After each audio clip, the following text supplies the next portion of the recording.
Iki kok rambutmu nggon mburi diabang kaya ngono. Sasuwene ratamu kepethuk. Kadang aku kuwi nganu. Ane kok lambemu saya amba? Kok yang girang. Oh. Ayo ora apa-apa tandane wis semangat dadi wong seni.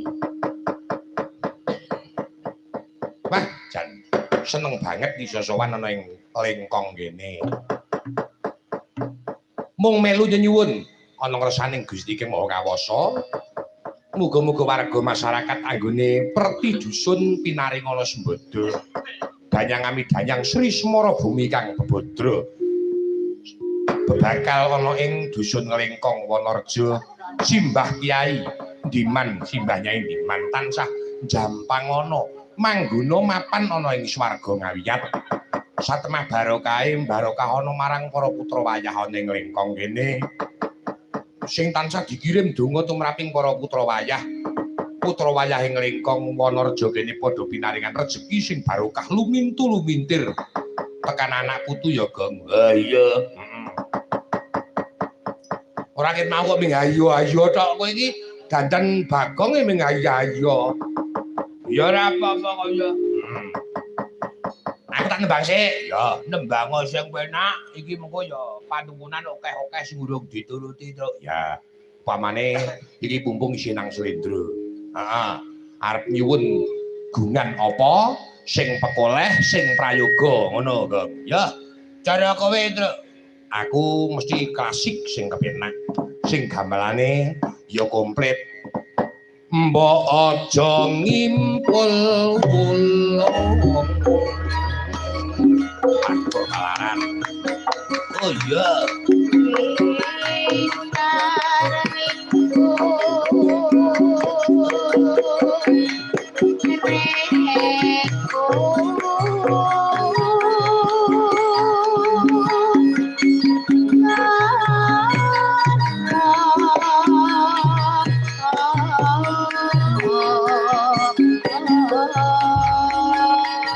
Kedua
Wis cantik